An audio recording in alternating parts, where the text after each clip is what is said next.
दर्शक बंधु R news Odisha को आपन को स्वागत करुचे मो विकास। आज आम आसी पहुँचे जोटा कि 11 और 12 तारिख 2 दिन धरी आयोजित हो जाइए गीत गोविंद सदर परिसर मध्य यह शास्त्रीय ओडिया उत्कृष्ट अभिनय केन्द्र जोटा कि आम आपको धरी नौचे शास्त्रीय ओडिया भाषा दिवस पाई आम आपको धरी नौचे।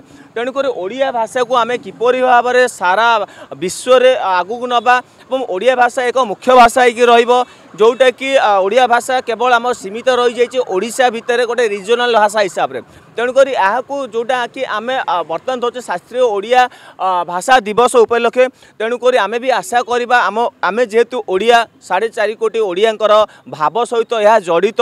तेणुक कौटि ना कौटि ओडिया भाषा को लेकिन आम सारा विश्व में किपरि भाव में प्रचलित करवा ताहा एक प्रकार समस्ते प्रयास जारी रखिंट। एवं जेहेतु यही सरकार बर्तमान चेंज हो सरकार एक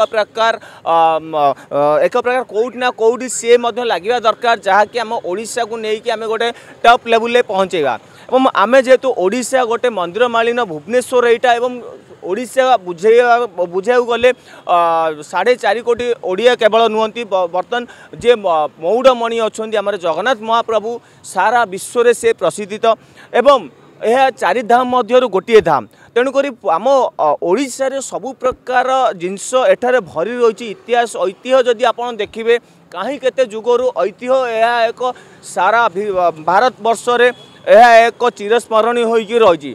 तेणुक आम भी आगू देखा ये जो 11 और 12 मार्च 2025 जो आमर आयोजित हो जाए शास्त्रीय ओडिया भाषा दिवस यह केते दूर कार्यकारी होउची सारा भारत वर्ष रे आम ओडिया को लेकिन पहुँचेगा।